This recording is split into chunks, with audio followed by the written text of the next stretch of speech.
Good afternoon. Welcome to the Sedro Woolley Rotary Club, the greatest Rotary Club in the, thank you. Never give up, never give in. And when the upper hand is ours, may we have the ability to handle the win with the dignity that we absorb the loss. Today's invocation is by Mike back there.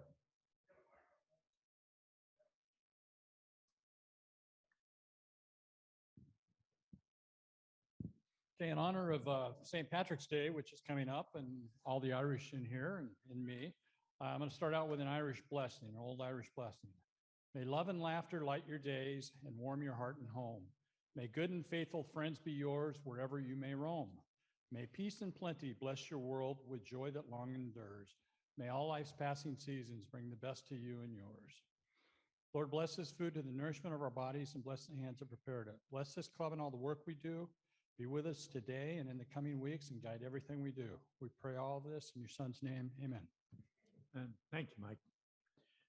Please join me in the Pledge of Allegiance.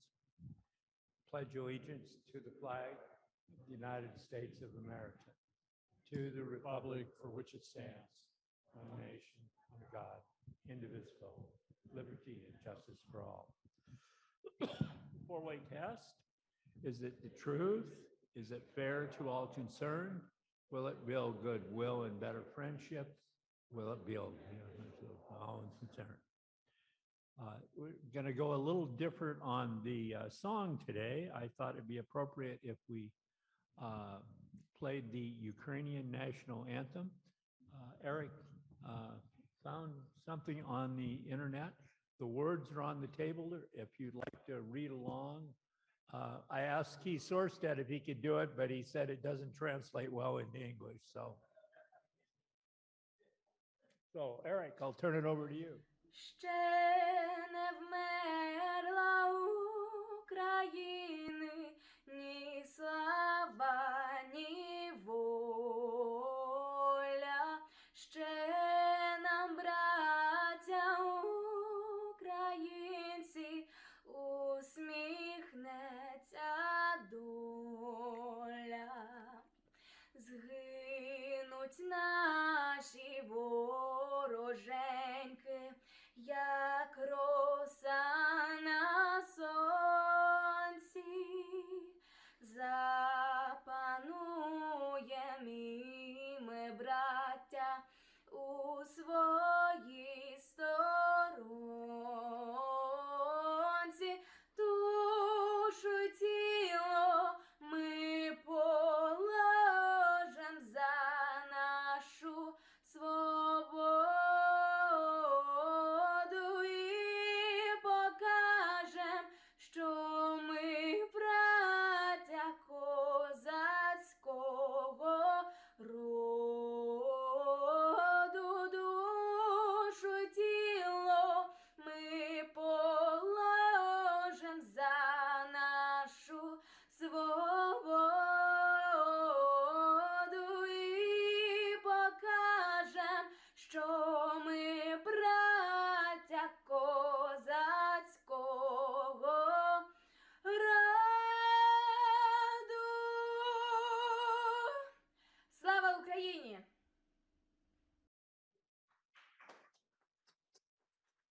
Thank you for finding that, Eric. Do we have any visiting Rotarians here today?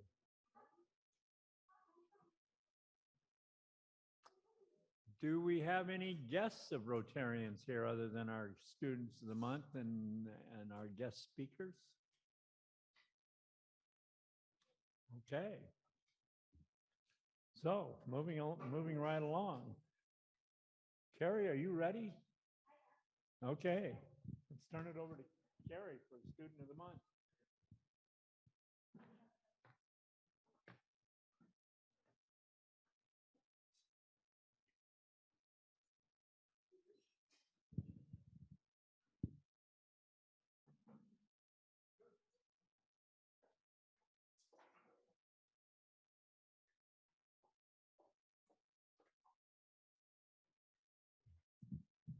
It is my honor this morning to celebrate with you Abby Verada, who will be recognized here shortly for Student of the Month.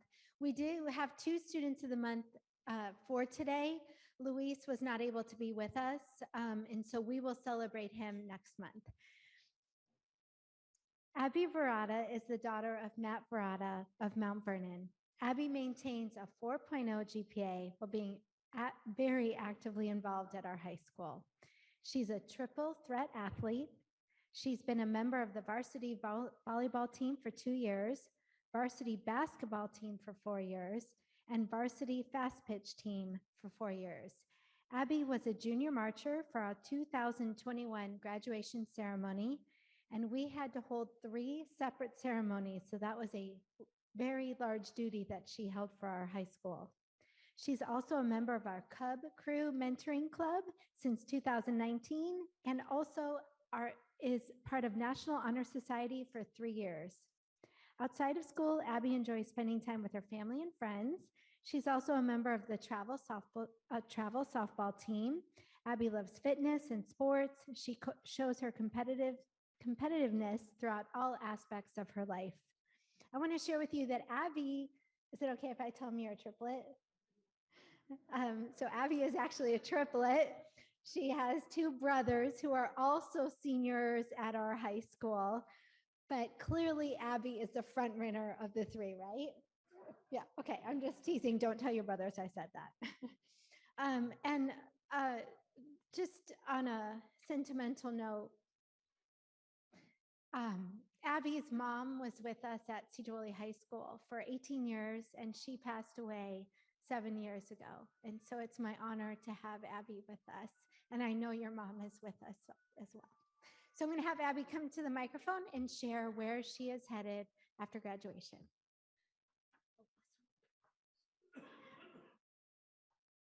Hi, my dad's here with me today, Matt.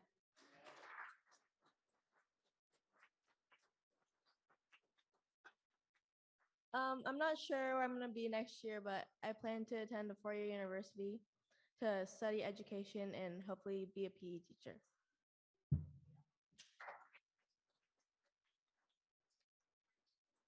Abby, will you come back and teach at Sedro Woolley High School? Okay. She said it here so we can hold her accountable to that, right? All right. Congratulations, Abby. Thank you.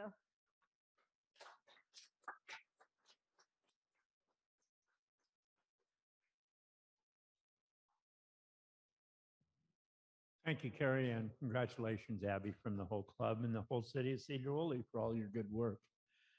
On to some announcements. First, I'll call on Jeff McCann has an announcement. Hi, everybody. I just got the scholarship applications emailed to me earlier this week, so I'm going to be emailing. If you're on the scholarship committee, check your email for a batch of scholarships and some instructions on what to do with them. So hopefully we can get those taken care of and actually have in-person interviews this year would be awesome. So that's good news. Okay, thanks, Jeff. Tonight, there is an auction meeting. It's not at the library tonight. It's at the Janicki office across from the old Skagit State Bank. I can't bring myself to say Banner Bank very often. But it's at 5:30, and we'd like to have as many people there as possible to help to give some ideas, to kind of get the enthusiasm going so we can really make this a great 50th auction. The theme is all that glitters, which is kind of goes along with the gold. Danny asked me to tell you all to get registered. Come on, let's make her job easier than it will be instead of having her to work really hard the last 3 days or week or whatever it is. So get registered, get your friends, get them registered. This is one of the first live events that's actually taking place in Skagit County since the pandemic started. What's cross our fingers is still winding down, and we'll kind of be away from it here pretty soon. So please come to the meeting tonight, get registered for the auction. And by the way, is there anybody here that would like to do a dessert for the dessert dash that hasn't already signed up. So is there anybody here that wants to volunteer themselves or their significant others to do a dessert dash? Dessert. You only have to do one. So, okay. Who's that? Curtis. Thank you, Curtis.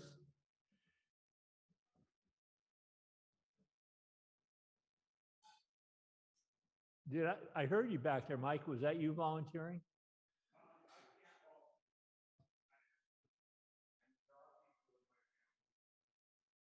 Oh, okay. So enough about the auction. We are in the process of nominating people for some board for the club and the foundation positions on the board. If you're interested, please contact Mark Nielsen, and he will put you on the list of people that will be considered. He did get a list of people who are interested in being president, and the board last Tuesday unanimously approved Christine Kilcup as the president-elect of Sedro Woolley Rotary Club.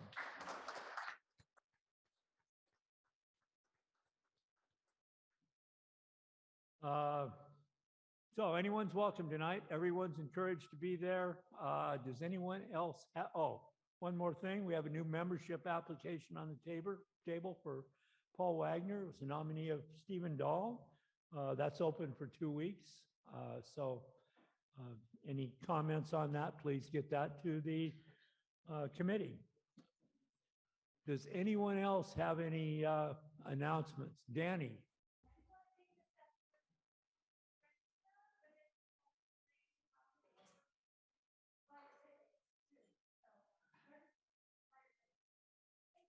Okay.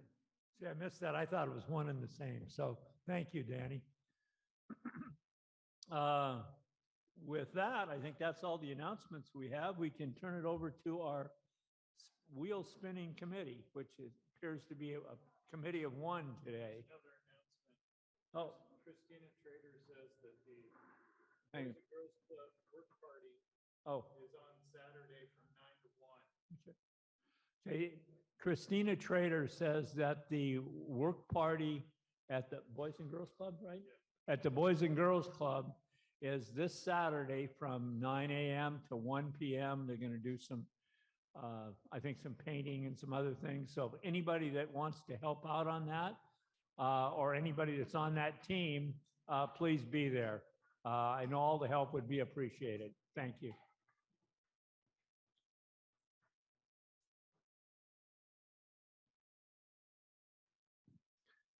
Okay, we got 4 chances at the wheel today. We got some wine out here. Did you say there's some beer in the closet too? Okay. And we're a little shy on the gift cards and things in the box, but make sure you don't go away empty-handed. We'll give you one of them of something anyway. So the first number is number 11.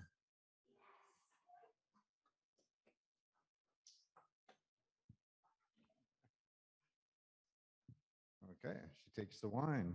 Next one, I told you this was a lucky one, and it's a dented ball, number 18.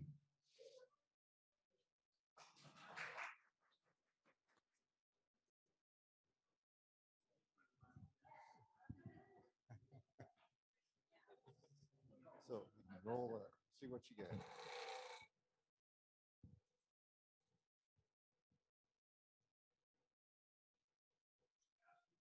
Cash.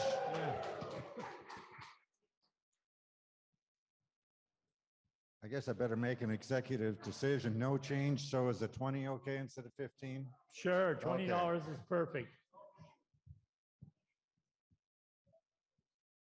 Next number is 52, 52.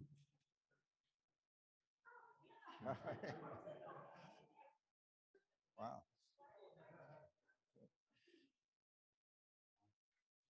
Okay, took the wine. The last number, 37.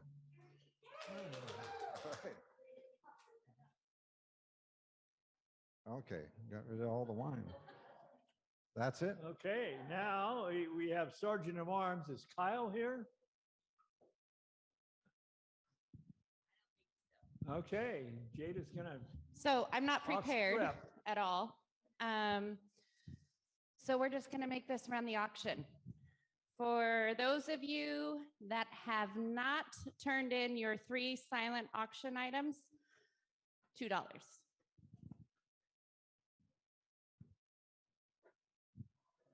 I heard rumors it's And- going up to $3 next week, $3 next week. Mike and Carl, can you help me pick up money? Or, yeah, that works. Thanks. Okay, the next thing is if you have not registered. That's a duck. Okay, that's a buck.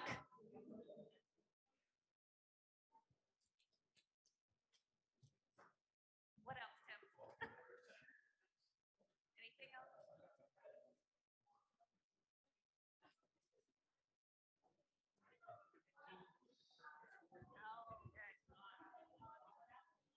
Okay, and the last one for Sergeant of Arms, if you have not signed up with a dessert for a dessert dash, that's $2.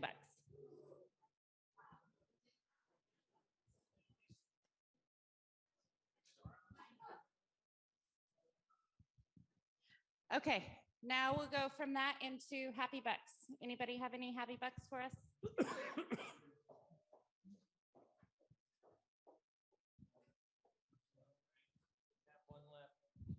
Thank you for that. Hey, I married a Russian, and they're not real popular right now in the States. And I just want to remind everybody that, or tell you actually, my wife is able to see Russian news in Russian, and it's not what you're hearing. And I'm not here to arbitrate which one is correct, but it's almost comical what we hear and what they hear. And so just know that everybody's perspective, people are people, and the Russian people and the Ukrainians and the Americans and whoever, people are people. The leaders are doing all kind of things to sway public opinion. So just seek the truth as much as you can, I guess is my happy buck.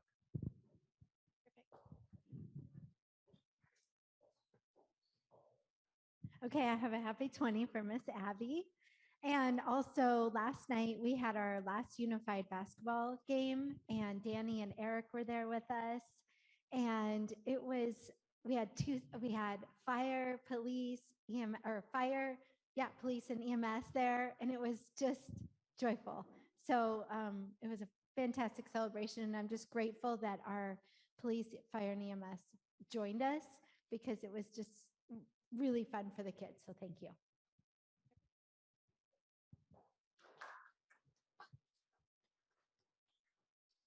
Happy Abby's the student of the month, and I'm happy for our program today. I think you're going to enjoy it.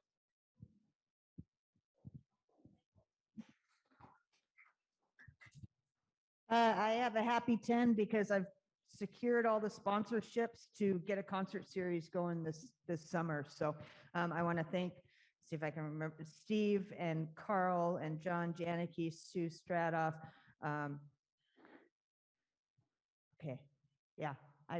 I'm going to put out a big thank you to everybody. Anybody else that still wants to contribute at this point will be for additional entertainment if we can find it. I'm not sure if the balloon fairies are available or the Disney princesses anymore. So we'll see what additional entertainment we can come up with for the show. Thanks for the hard work, Christine. So I have a happy 20. I just wanted to show you guys how small the world is. So I fly to Anchorage to go watch the Iditarod. And we decide that we're going to go out onto this lake that's 90 miles from Anchorage and watch the dog sleds go across the thing. And I'm out there, I've driven for 2 hours. I mean, it's a disaster. The roads are a disaster. I get to where the dogs are coming. I look up, Don Osterman's on the other side of the fence from me. I mean, the odds of hundreds of thousands of people there, and he's literally 30 feet from me, is Rotary, it's just everywhere. That's just so, so anyhow.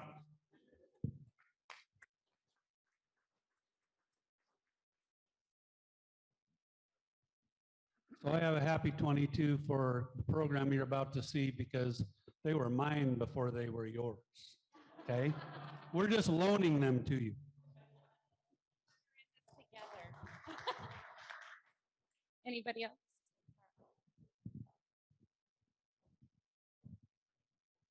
Happy 10. We thank the volcanoes for not blowing up. Wife and I just returned back from Costa Rica and did some fishing and practiced some of our equestrian in preparation for a medical mission in Honduras in a couple months. So happy 10 for that.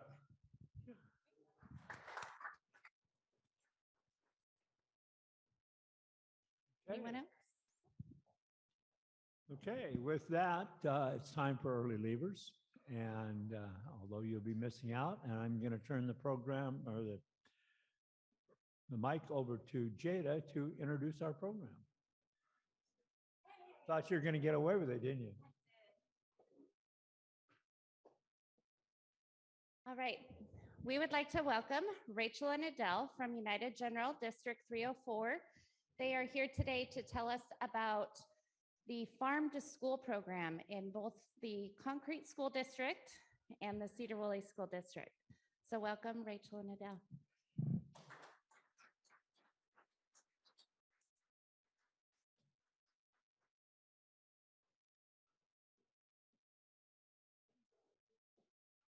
Well, thank you so much for the warmth of your greeting today.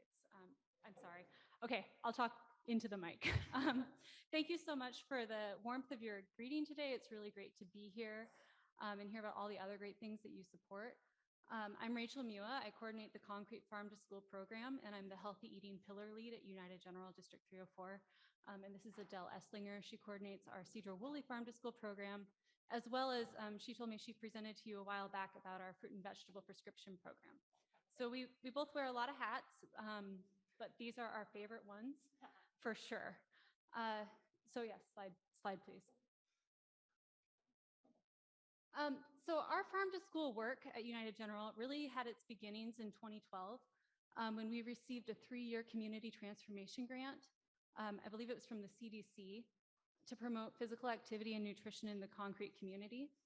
A wellness advisory team was convened at the school district, and farm to school was identified as a potential strategy to look into.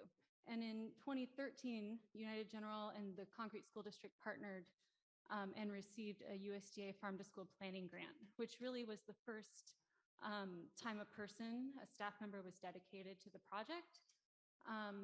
And she worked on it for about 9 months, looking at various farm to school programs nationally, figuring out what strategies were possible, what things could be done, and kind of just really minimally trying some of those things out in concrete. In 2014, United received a 4-year AmeriCorps Vista project. If you're unfamiliar with Vista, it's kind of like the Peace Corps, but on the home front. And that project was specifically around building the farm to school program in concrete and increasing the capacity. And I was the first Vista hired by United General in 2014. During my Vista year, we wrote a bunch more grants and developed that Vista position into a paid program coordinator position, which I was hired for in 2015. And we received the Next Step grant, the USDA implementation grant, which we really, when we wrote that plan, we looked at the food service department because that was where we were feeling the most momentum at the time. So we hosted a bunch of food service trainings to really increase our use of local produce and our partnership with local farms by increasing scratch cooking in the kitchen, because that's a huge transition for most school districts from, the pre-processed frozen to scratch made food. And we were fortunate in concrete that their school was old enough that they still had kitchen facilities that were more than just heat and serve. So those are some of the little things that have helped out along the way. And then as well as the food service side, we were also working on the education side, and we got a General Mills grant to begin doing garden and nutrition education with 5th and 6th graders. And at that time, we didn't have a school garden, but the school district gave us the use of an empty portable classroom. on campus. So that became kind of our base of operations. Yes. So in 2016, we installed our school garden. You can see it here with my classroom in the background. And Leadership Skagit was instrumental in getting that school garden up and running. We've had 2 Leadership Skagit teams partner with Concrete Farm to School. The first one did the school garden, and the second one helped us with the interior of the classroom. And so it's been a real community effort and a lot of little donations that add up to a big project and result. Yes. What? Yeah. This is the inside of the classroom. So in 2016, also, I attended a training in Berkeley called the Edible Schoolyard Academy. And they have a incredibly well-funded, incredibly robust school garden and kitchen classroom facility. And we had the building, which had plumbing and electric. So we decided we could do this. Adele was our AmeriCorps Vista at the time with Concrete Farm to School, and she coordinated our first community fundraising effort that was like a formal donor dinner. And we raised enough money to do the inside of our classroom and began teaching cooking classes. And so these are a couple of 6th graders making fried rice. Well, okay, I'm not gonna. In 2018, we received a USDA Community Food Projects grant, which was a 4-year really big grant. And that's the one that I'm mostly funded out of right now. And so that was specifically to take this robust programming that we developed at the elementary school level and move it on up through the middle school into the high school. And specifically look at developing job skills in our high school students, because our community had identified that that was a real need to have these kids be graduating with useful skills, and not just the practical, but also the soft skills. So we've been doing that. A part of that was this greenhouse that we built. The school district matched funding for that, and volunteers constructed it in 2019 to 2020. It was completed, and we had kids in it for the first time in February of 2020. So you kind of know what comes next. So we pivoted because in March, schools closed. And that was when we started providing recipe kits for families. Working with our food service director, who's been a big supporter of this program all along, we kind of, once the dust settled, she was like, how are we going to do farm to school? And we were like, well, we'll have to take it to them. So we started doing I would source a local item from a farm, and then we'd fill in the rest of the recipe kit. And our food service director, Marla Reed, felt like it was really important for our families that they have every ingredient in those kits. So it was not just the vegetable or just one thing and then a recipe. It was like the ginger and the garlic and the kale and the rice, and it was very elaborate. And then I'd film a video in my home. My husband filmed me cooking it so the kids could cook along. Sorry, it was a tough time. But it was very, very successful. And we were thrilled when in the fall of 2020, Viva Farms partnered with the WSDA to give us more funding to expand those recipe kits to Sedro Woolley. So that we're going to talk a little bit more about that later, but just we were able to do that as well. And Jada watched those videos, so that's fun. We hired our first high school program assistants also in the summer of 2020 despite COVID, which that was what this big grant was really driving at, was hiring students to work on the school campus for us during the summertime and learn those soft job skills while also maintaining the school garden. And that was really successful as well. Despite COVID, it was so good. And then in 2021, we expanded our growing space to include this field that's pictured here, which the kids built the fence around the outside of it. And the elk have not gone through it yet, so far so good. And so yeah, that's good.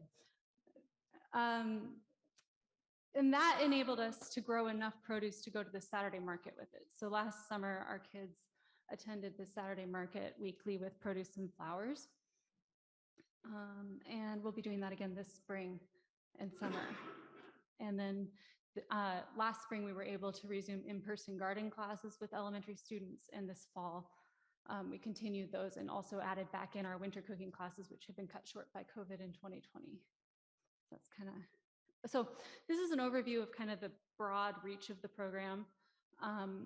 We have garden and cooking classes for all students, grades K through 6, which we offer in kind of a seasonal continuum. So the kids come out to the garden in the fall, we do cooking in the winter when it's yucky outside, and then they come back out to the garden in the spring. We integrate with the high school CTE classes, career and technical education, to utilize the greenhouse and the school farm. And we integrate with middle school and high school environmental science courses to use that space as a living laboratory. We have our summer job programming, hiring those high school students to maintain the school farm and produce flowers and vegetables for the market. And we have summer garden and cooking classes for elementary students, either through the Boys and Girls Club, which is also located on campus, or through summer school, depending on circumstances. And then through all of this, we're collaborating with food service staff to promote and serve local produce. And the next step with that is to start serving produce grown on campus. Yeah, so I'm going to turn it over to Adele. Sure. Cool. So Rachel really gave a great, oh, hi, I'm loud. Hi. I'm Adele, by the way. So as Rachel mentioned, I coordinate the Sedro Woolley arm of our farm to school programming. And what Rachel gave was a really great overview of the programming in concrete, which is what has allowed us to trial run actually a lot of things. Concrete is a much smaller school district than in Sedro Woolley. And the success of the concrete program gives us such a great base of confidence of strategies that have worked to move forward in Sedro Woolley, where we know things are going to have to look different, right? So this is like the constant flux we're in as we start our programming in Sedro Woolley is really what are the strengths we can draw on from our experience in concrete, and then what does the community want? How are we going to adapt and grow differently to meet the needs of Sedro Woolley? So I will give you an overview of what we've done so far, and then we'll make a little space for questions and comments from you all. So our work in Sedro Woolley School District really started in 2016 with SNAP Ed funding, which allowed us to start our Harvest of the Month programming, which Rachel mentioned, I think a little earlier, Harvest of the Month being where we source monthly a different produce item, usually from a local farmer or producer, and then offer that in some form in the school district meals for students to taste test. And at the beginning, this would take place usually in the cafeterias, and students would like get a taste test, taste it, and then often come up and like mark, did I love it, or kind of like it, or I didn't like it, and give feedback. And it would be interactive sometimes, and we'd throw up data charts or whatever, trying to get the students involved in the whole process and different aspects of the process. In 2018 or 19, we actually transitioned the way we were doing Harvest of the Month. We started offering it in the classrooms. So teachers would get like a Tupperware with the taste test, and then they would bring it back to their classes, taste it with students there. And that model worked really well because it created a calmer, more safe environment for students, a little more controlled for teachers maybe to set the tone around how the tasting occurs and like what the emotions are, and encouraging students to really try it. We also, at that time, though I was abroad, Rachel started filming like farmer or producer videos. So for example, going out to a broccoli field of Aviva Farms farmer and actually filming the farmer there, asking some questions, and that video link would be given to teachers to then use in their classrooms as they wanted, along with other educational materials and resources. When COVID hit, of course, we had to pivot again, and Harvest of the Month was scaled back, really was paused, and as Rachel mentioned, we started doing recipe kits. And that was a really interesting pivot, a really challenging time, as Rachel mentioned, but it was cool to see the willingness of the food service staff to continue to work with us to try to maintain components of our programming. So we were grateful for that time, and it has made it feel so exciting to be able to get back to Harvest of the Month a little bit again, more recently, and to begin offering those resources. So I think we can, the scratch cook trainings, I will mention in another slide. So you can go ahead and move on. This is just an image of some Harvest of the Month delicata squash on the left, and on the right, our most recent harvest of the month was with Water Tank Bakery out in Burlington. So we got to go film the baker there, Rachel, in her space, which was really fun. So scratch cooking trainings, as Rachel mentioned in concrete, it has also been part of our work with the food service staff in the Sedro Woolley School District, really bringing in different strategies, opportunities for the food service staff to learn new skills for prepping fresh produce more efficiently, for example, to lower some barriers for the experience of processing produce in the kitchen space.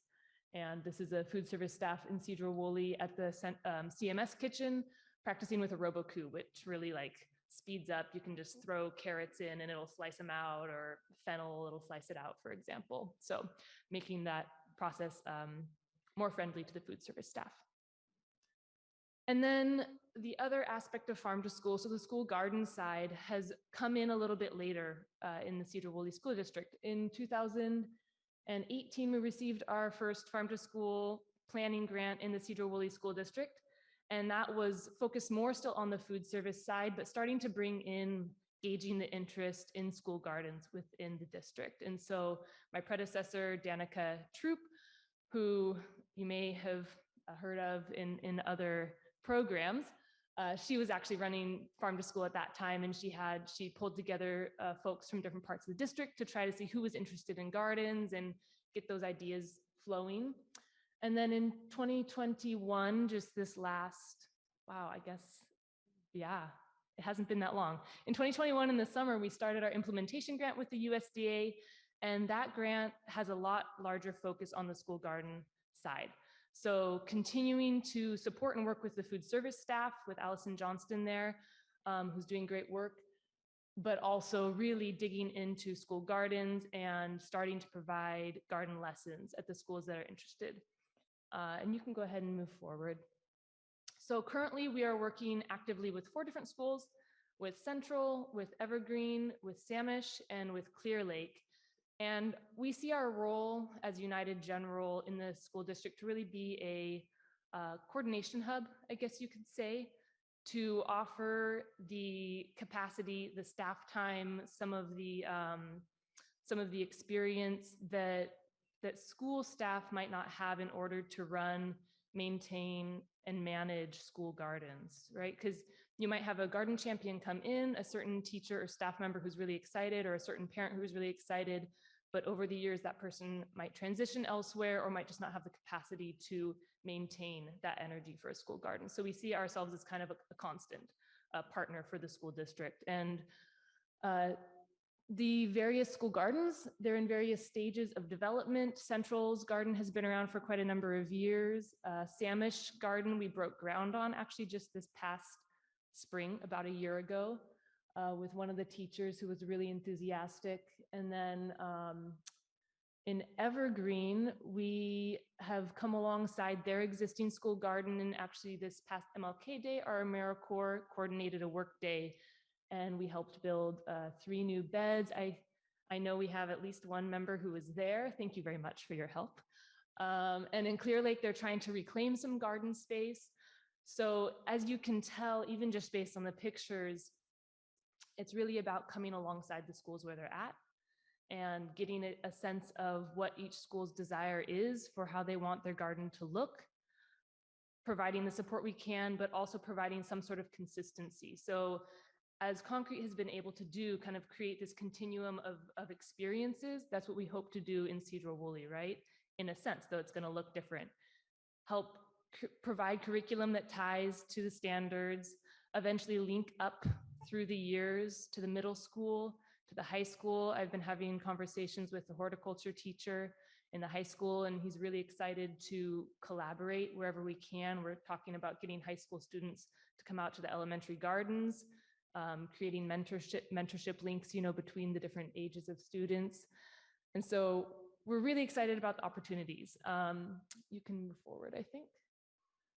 I wanted to highlight a few of partnerships we've had. The Boys and Girls Club is another really exciting partnership for us. We're going to be working with them to start some hydroponics this summer, which is going to be a new area of learning for myself as well, actually. But then we're going to be partnering with them on garden lessons in the summer too. And they're located on Evergreen and CMS campuses are right adjacent. So we see a lot of opportunity for that space to be used by multiple different community partners and age levels. And then AmeriCorps has been a huge partner for us. Viva Farms, we've been really grateful for their collaboration and expertise. And we received some other sources of funding too. The Skagit Valley Co-op 4% Friday helped us get this garden shed. Actually, you see this garden shed was installed for use by any of the school district gardens. It's currently at Evergreen. Well, it will stay at Evergreen. It's quite permanent. And so that's at least a temporary solution for schools that might not have storage or to be able to access lesson kits in the future and things like that. And you can move forward. So I just wanted to give an overview looking ahead where we're hoping to grow, and then we'll stop talking and you can ask any questions. In this spring, we're going to be offering garden lessons at 4 of the elementary schools, the 4 I mentioned. We'll start to collaborate as we can with the horticulture program. Christian is starting some peas for me and tomatoes, so that's already going. And then we'll be collaborating with Concrete Farm to School on some educator trainings as well that will be open to the community and to staff and teachers. As looking towards the summer, we'll be offering the garden lessons and hydroponics to the Boys and Girls Club. As I mentioned, we're also going to be doing some field trips, really starting to make connections with different community members and farmers as well. And then getting families connected to the garden spaces, also practical reasons to maintain gardens through the summer. And then looking further beyond, we want to be able to increase our capacity and offerings at the different gardens. So we're hoping eventually to place fellows, AmeriCorps fellows at different school gardens to be able to offer more lessons and create a more year-round experience for students. And we would love to eventually incorporate cooking classes as well. And that's going to have to look different probably at the different schools, but we'll see. So I think that's probably it from us. And we'll give you a chance if anybody has questions, please go for it or wants clarification on anything. One is, you need tractors, equipment, some of that. All this should build in the high school so that the high school has a program where these feeder kids can go in and work on diesel and plowing. Just my first thought. I love that. I'm making eye contact with Mr. Barrett because in order to effectively use a tractor, I need the rest of the field. So, just saying. Don't worry about that football field. It's a good garden. No, anyway, I hope you're working in that direction because when I was in high school, I hung out in metal shop and that was my thing. And the guys that were in ag, they did their ag thing. And that is great prep for the real world. So good on you guys. The other question I had was, I guess that was more of a statement, but I have a real question. Are you finding that kids with food insecurity are gravitating to the program just because? Do you want to answer that? I think Concrete has a longer history to answer that with. I'm right here. In Concrete, a lot of our kids are classified as food insecure. So it's not necessarily, when I'm developing programming or serving the kids, I don't really categorize them as such. But when we come into this program, we understand that the majority of our population is food insecure. And so that is who we're serving as a whole. What has been really intriguing is watching these kids who have been in the program for 8 years come into high school and get to participate in this program with real stakes. So like when they get up to being an employee of us and they are producing food that their community is eating and can then use their food benefits to purchase at the Saturday market, that's when things really start to click for them. And it's been really impactful to watch that happen and to start to have those conversations in a real way about what is food insecurity, what is our food system here in Concrete, who's controlling the decisions that you think you're making about what you're buying or eating, or, you know, once they've grown a tomato and it's a lot of work, they're like, why is this so cheap in the grocery store? Or, you know, so, and like when we're setting prices too for our stuff at the market, they often want to charge more than I know people will pay because they've sweat over it a little bit. So they're really making those connections. When we started the program and tried to work with high schoolers, it just didn't really work because I think we had to raise them a little bit into the thing. And now, when we wrote that grant to move into the high school, it's because our kids were moving into the high school and we knew that they wanted the program to come with them and be serving them as well. So I hope that kind of answers that question. Other questions? Yeah. So the hiring of the high school kids to work the farm in the summer, do they have to be concrete high school kids or? Yeah.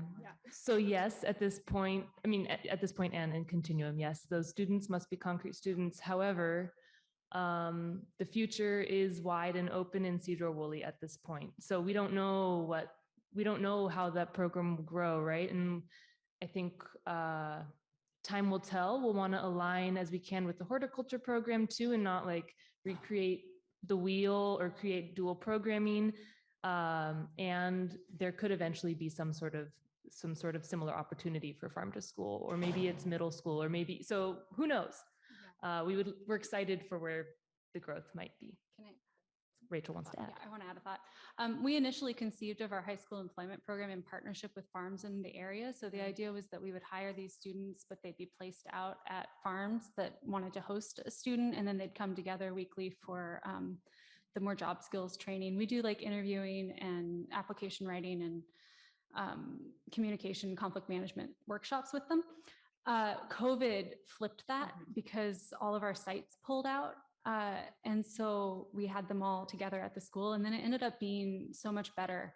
And we didn't have to navigate all of the insurance and the like minor work permits and with all of these individual sites, and instead just had them together. So we now in concrete take them on field work days to these farms, and they get that experience that way, but they're more of a cohesive group working at the school.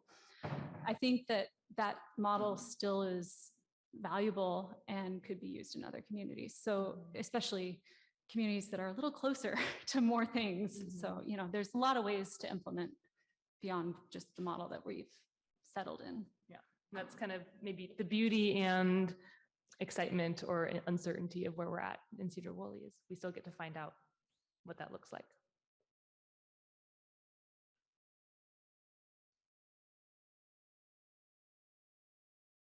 Well, thank you very much for your time. Ladies, I have a pen that you could use to sign up for your next grants. Thank you. Well, everybody, first of all, remember the auction meeting at 5:30 this evening. Congratulations, Abby, on your award. Welcome, Tim. Rachel, Adele, thank you for the program. And if you can help pick up and put the tables away, please hang around for a few minutes. Thank you.